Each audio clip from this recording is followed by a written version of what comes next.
اچھا، تو اللہ نے سلیمان علیہ السلام کو کیسی حکومت دی؟ سرکش جن اللہ نے ان کے تابع کر دیے، ان کے لیے بلڈنگز بناتے، ان کے لیے شہر بناتے، سمندر کے اندر سے موتی نکالتے، خواص کہتے ہیں غوطہ خور کو، بنائن جو بڑی بلڈنگز بنانے والے تھے۔ اللہ تعالیٰ نے سلیمان علیہ السلام کو پرندوں کی بولی سکھا دی۔ مشہور واقعہ نا، ہدہد غائب ہوا، انہوں نے کہا میں اس کی حاضری لگاؤں گا، ٹھیک ہے۔ اچھا، اب یہ جو یہودی تھے نا، یہ اتنے توہم پرست ہو گئے تھے، ان کے دل میں کیا ہے کہ شاید سلیمان علیہ السلام سب کچھ جادو کے زور پر کرتے ہیں، سب کچھ جادو کے زور پر کرتے ہیں، ٹھیک ہے نا۔ اچھا، انہوں نے جادو سیکھنا شروع کر دیا، حتیٰ کہ کہتے ہیں ایک مرتبہ جنگ ہو گئی تو انہوں نے تعویذوں والا کھا دیا، یہ تعویذ لے جاؤ ادھر باندھ دو، ٹھیک ہے نہیں، یہ فلانا عمل کر دو، اس سے دشمن کو شکست ہو جائے گی۔ اتنے توہم پرست ہو گئے تھے، تو اللہ نے قرآن میں اس کی تردید کی، وَاتَّبَعُوا مَا تَتْلُو الشَّيَاطِينُ عَلَى مُلْكِ سُلَيْمَانَ۔ اللہ نے کہا وَمَا كَفَرَ سُلَيْمَانُ، سلیمان علیہ السلام نے کوئی ایسی کفریہ بات نہیں کی، جادو کرنا کفر ہے۔ انہوں نے کوئی ایسی، اللہ کو یہ کہنے کی ضرورت کیوں پیش آئی؟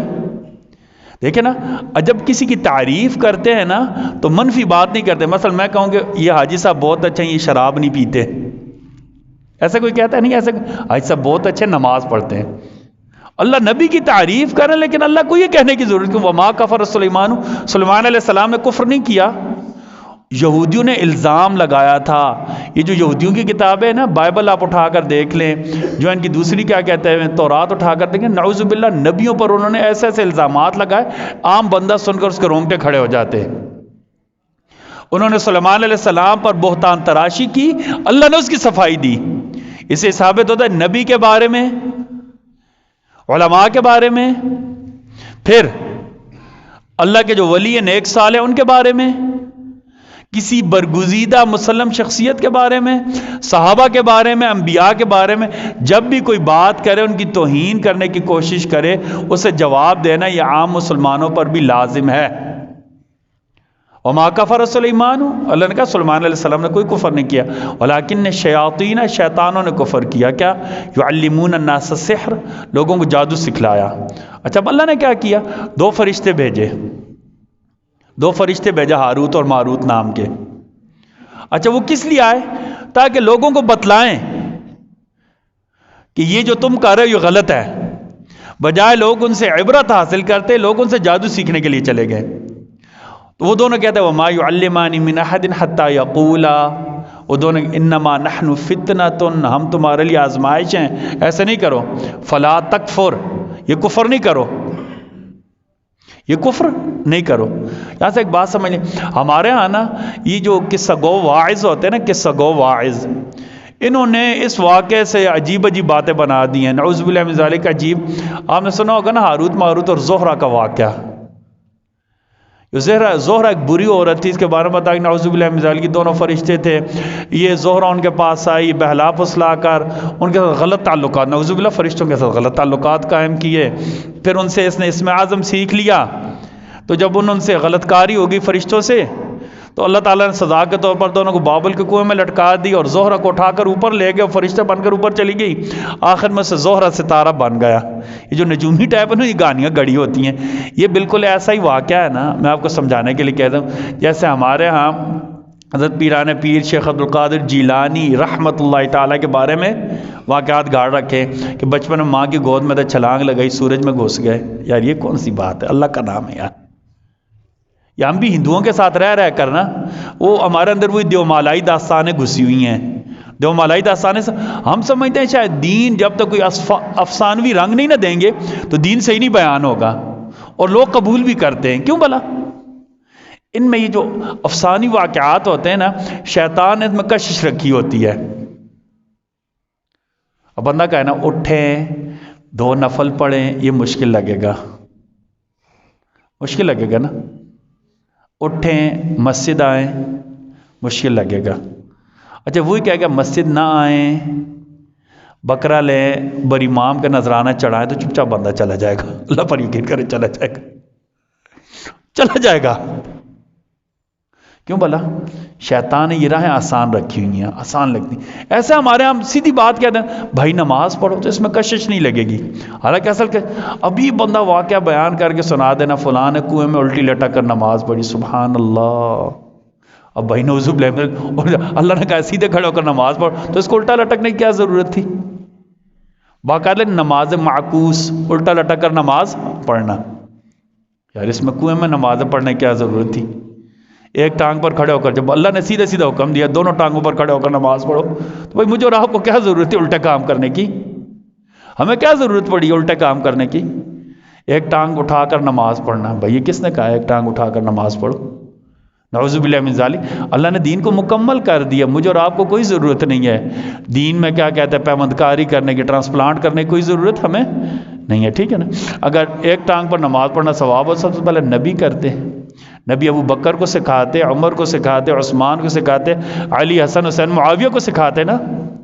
کبھی سنا ہے آپ نے تو بکر نے نعوذ باللہ ایک ٹانگ پر کھڑے ہو کر نماز پڑھی ہے؟ سنا ہے؟ پتہ نہیں ہمارے اندر سے کدھر یہ سٹوریاں گھس آئی ہیں، ٹھیک ہے نا؟ اچھا تو ہاروت ماروت کے بارے میں جو قصے بنا لیں گے زہرہ کے ساتھ، چلیے بالکل جھوٹ ہے، فراڈ ہے۔ وَمَا يُعَلِّمَانِ مِنْ أَحَدٍ حَتَّى يَقُولَا، وہ دونوں لوگوں کو سکھاتے تھے، سکھانے کے لیے آتے تھے، جو تم جادو کر رہے ہو اس کی تردید کرتے تھے، غلط کام ہے، ٹھیک ہے نا؟ اچھا اب لوگوں سے سیکھنا کیا چاہتے تھے؟ فَيَتَعَلَّمُونَ مِنْهُمَا مَا يُفَرِّقُونَ بِهِ بَيْنَ الْمَرْءِ وَزَوْجِهِ، لوگ ان سے یہ سیکھنا چاہتے تھے بتاؤ میاں بیوی میں اختلاف کیسے کیا جائے گا۔ ہمارے ہیں جو بورڈ لگے ہوتے ہیں نا، محبوب آپ کے قدموں میں، من مرادیں پوری ہوں گی، یہ بھی یہودیوں والی سازش ہے، اللہ پر یقین کریں۔ یہ جو گلی کونے کھلے ہوتے ہیں نا، نجومی فلانا، نجومی عملیات کا ماہر فلانا، یہ بالکل انہی کا چربہ ہے، انہی کا۔ یہ بھی کیا کرتے ہیں، عورتیں ان کے پاس جاتی ہیں، ٹھیک ہے نا، ساس جاتی ہے، بہو کے اوپر تعویذ کراتی ہے، ٹھیک ہے جی۔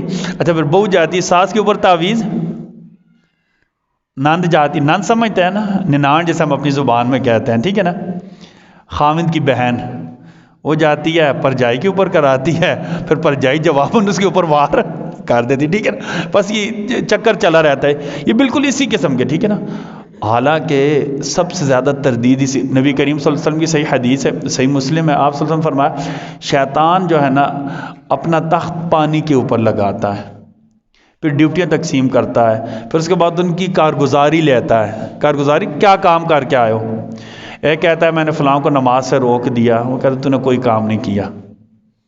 ایک اگر شیطان کا کارندہ اسے کہتا ہے کہ میں نے دو بندوں کو آپس میں لڑا دیا، کچھ نہیں کیا تو نے۔ فلاں جگہ میں نے لوگوں کو رشوت دلا دی، غلط کام کرے، کچھ نہیں کیا۔ کہتا ہے آخر میں شیطان کا کارندہ ہوتا ہے، لگڑا ہوتا ہے، اور سب سے زیادہ کریہ صورت ہوتا ہے۔ شیطان کا جو خاص شاگرد ہوتا ہے سب سے زیادہ بری صورت والا لنگڑا ہوتا ہے، وہ اٹھ کر آتا ہے، وہ کہتا ہے کہ میں نے میاں بیوی کو آپس میں لڑا دیا ہے، گھر خراب کر دیا ہے۔ شیطان اسے سینے سے لگاتا ہے، کہتا ہے تو نے اصل کام کیا ہے۔ کیوں بھلا؟ میاں بیوی کے لڑنے سے معاشرے میں فساد پیدا ہوتا ہے۔ دو بندے آپس میں لڑ گئے نا تو کیا کہتے ہیں، دو بندے آ کر صلح کرا دیں۔ میاں بیوی لڑتے ہیں تو دو خاندان، دو برادریاں آپس میں لڑ جاتی ہیں۔ فساد کیسے پیدا ہوتا ہے؟ بچے خراب ہو جاتے ہیں، گھر پورا کا پورا تباہ ہو جاتا ہے۔ شیطان اسے سینے سے لگاتا ہے، یہ شیطان کا کام ہے، میاں بیوی کو لڑانا یا میاں بیوی میں تفریق کی کوشش کرنا۔ اللہ کے قرآن میں اللہ نے بتایا کیا کہا، وَإِنْ خِفْتُمْ شِقَاقَ بَيْنِهِمَا، اگر میاں بیوی کا تنازع آپس میں بڑھ جائے نا، فَابْعَثُوا حَكَمًا مِّنْ أَهْلِهِ وَحَكَمًا مِّنْ أَهْلِهَا، ایک لڑکی کی طرف سے بندہ لے لو، ایک لڑکے کی طرف سے بندہ لے لو، إِن يُرِيدَا إِصْلَاحًا، اللہ نے کہا اگر دونوں بندے مخلص ہوں، صلح کی کوشش کریں، يُوَفِّقِ اللَّهُ بَيْنَهُمَا، اللہ ان میں موافقت پیدا کر دیں گے۔ اس لیے آپ کی خدمت میں عرض ہے، اگر کہیں بھی کوئی موقع ملے گا نا، ثالثی کا یا جرگے کا موقع ملے، پورے اخلاص کے ساتھ خالص اللہ کی رضا کے لیے کوشش کرنا ہے، اللہ کی توفیق سے وہ کام کیا ہو جائے گا، ٹھیک ہو جائے گا۔ خصوصاً میاں بیوی میں صلح کرا دینا۔ ہمارا بدقسمتی سے جو غلط رویہ رہا ہے، جنہیں چھوٹی چھوٹی بات پر لڑ پڑنا، پھر ضد میں آ جانا، بچوں کو چھوڑ دینا. آپ کو پتہ نہیں، ہم نے الحمدللہ اس بارے میں کم 18 سے زیادہ جمعے پڑھائے کہ بچوں کی تربیت کے اوپر منفی اثرات ماں باپ کے جھگڑوں سے کیسے پیدا ہوتے ہیں. ٹھیک ہے جی، اس سے اللہ پر یقین کرنا ایسا فساد پیدا ہوتا ہے ہم سوچ نہیں سکتے. اللہ جب بھی موقع دیں، خصوصاً اپنے گھروں میں پہلے میاں بیوی میں اکٹھے رہتے ہیں نا، برتن بھی دو اکٹھے پڑے تو کھڑک لگی رہتی ہے آپس میں. اللہ نے خامد کو کیا کہا ہے؟ الرجال قوامون علی النساء. مرد کو اللہ نے حاکم بنایا ہے، اور حاکم کا دل کیا ہونا چاہیے؟ بڑا ہونا چاہیے. حاکم کا دل چڑی جتنا نہیں ہونا چاہیے، شیر کا دل ہونا چاہیے. مرد کا کام ہے برداشت کرنی، نہیں چھوٹی بات پر آ کر اللہ نہ کرے منہ سے ایسے ویسے الفاظ نکال دیے. یہ خامد کا کام نہیں ہوتا. خامد کو دل اللہ نے بڑا دیا تو حوصلے والا، برداشت والا، معاملہ فہم. یہ نہیں کہ یہ مردانگی نہیں ہوتی کہ عورت کو بچوں کے سامنے بھی مار دیا. اللہ نے قرآن کا وعاشروہن بالمعروف، وعاشروہن بالمعروف اللہ نے کہا ہے. عورتوں کے ساتھ اچھے طریقے سے رہو. خیرکم خیرکم لأہلکم، تم میں سے بہتر وہ جو اپنے گھر والوں کے ساتھ اچھا ہو. یہ کس نے کہا ہے؟ نبی کریم صلی اللہ علیہ وسلم. اور انا خیرکم لأہلی، میں اپنے گھر والوں کے ساتھ سب سے زیادہ اچھا ہوں. سیدہ عائشہ کی سیرت دیکھ لیں، ازواج مطہرات کی نبی کریم صلی اللہ علیہ وسلم کتنی اپنی ازواج مطہرات کی خدمت کرتے تھے، گھر کا کام کر دیا کرتے تھے. بھائی وہ مردانگی یہ نہیں ہوتی کہ اٹھ کر عورت کو مار دیا، بچوں کے سامنے اٹھ کر گالیاں نکال دی، اور اللہ نہ کرے ذرا سی بات پر دھمکی دے کر طلاق پر آماد دو. نہیں بھائی نہیں، یہ مردانگی نہیں ہوتی، یہ مردانگی کے خلاف ہے. آپ صلی اللہ علیہ وسلم نے ایک دفعہ غصے کا اظہار کیا کہ وہ کیسے لوگ ہیں جو بیویوں کو مارتے ہیں، پھر کیا کہتے ہیں ان کے ساتھ شباشی کی بھی خواہش رکھتے ہیں. یہ نکیر ہے، یہ وعید ہے، یہ مردانگی کے خلاف ہے. مردانگی کے اچھا اب ایک سوال یہ ہوتا ہے کہ عورتوں کی زبان تیز ہوتی ہے تو بیچاری کر کیا سکتی ہے؟ زبان ہی چلا سکتی ہے، زبان ہی چلا سکتی ہے. عورتوں کے بارے میں تو ویسے بھی مشہور ہے، زبان ہی بیچاریوں کی چلتی، اور ایسی چلتی کہ چلتی ہی رہتی ہے. ٹھیک ہے نا، اللہ اکبر. تو ایک تو یہ کہ مرد کے اندر اللہ نے حوصلہ پیدا کیا، مرد کو حوصلے والا ہونا چاہیے. بے حوصلہ یا کم حوصلہ یہ عورتوں کی عادت ہوتی ہے. پھر ذرا سی بات پر بھڑک اٹھنا یہ مردانگی کے خلاف ہے، مردانہ شان کے خلاف ہے. تو جادوگر کیا سیکھنا چاہتے تھے؟ فَيَتَعَلَّمُونَ مِنْهُمَا مَا يُفَرِّقُونَ بِهِ بَيْنَ الْمَرْءِ وَزَوْجِهِ. میاں بیوی میں اختلاف کیسے ڈالنا ہے. آگے اللہ نے پتہ کیا کہا؟ وَمَا هُمْ بِضَارِّينَ بِهِ مِنْ أَحَدٍ إِلَّا بِإِذْنِ اللَّهِ. کسی کے کہنے سے، کسی کے جادو کرنے سے، کسی کے تعویذ کرنے سے، کسی کے عمل کرنے سے کسی کو کوئی نقصان نافع کس کی ذات ہے؟ اللہ ہی کی. اللہ ہی کی، اللہ کے علاوہ کوئی بھی نفع نہیں دے سکتا. وَإِن يَمْسَسْكَ اللَّهُ بِضُرٍّ فَلَا كَاشِفَ لَهُ إِلَّا هُوَ. ہاں، اللہ اگر نقصان دینا چاہتا کوئی ہٹا نہیں سکتا. ساری دنیا اکٹھی ہو جائے نا، نقصان اللہ نے لکھ دیا ہو، ساری دنیا نفع دینا چاہے نفع نہیں دے سکتی. اور اللہ نے نفع دینا ہو نا، ساری دنیا نقصان کرنا چاہے تو نقصان. یہ اصول یاد رکھنا ہے. نفع دینے والے کون ہیں؟ اللہ ہی. یہ ہی ساتھ لازم، یہ شرک کی جڑ کاٹتا ہے. باقی شرک کے چور دروازے ہوتے ہیں سارے، اللہ بھی اور فلاں بھی. یہ کون سی بات ہے؟ اللہ ہی، بس اللہ ہی. یہ ہی اتنا سخت کہنا ہے نا، ہمارے دل میں پیوست ہو جائے یہ بات. اللہ کی ذات کو چھوڑ کر بغیر اللہ کے پاس جائیں گے؟ اللہ کو چھوڑ کر اور کوئی کچھ کر سکتا ہے؟ ہم تو اتنے کمزور ہیں بھائیو، ایک ناخن ہمارا غلط کٹ جائے تو ہم سے برداشت نہیں ہوتا. موت آئے تو موت نہیں ٹال سکتے. یہ کیسے کہہ سکتے ہیں جس کے اوپر موت آ گئی وہ میرا کچھ کر لے گا، وہ مجھے نفع دے دے گا؟ جس کے اوپر موت آ جاتی ہے، جس کے اوپر کمزوری آتی ہے، جو خود محتاج ہے، مجھے نفع دے گا؟ نہیں بھائیو، نہیں بالکل. وَمَا هُمْ بِضَارِّينَ بِهِ مِنْ أَحَدٍ إِلَّا بِإِذْنِ اللَّهِ.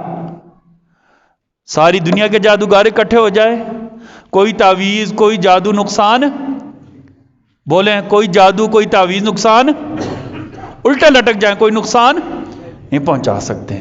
کسی تعویذ میں کوئی اثر، بولے کسی تعویذ میں کوئی اثر نہیں ہوتا.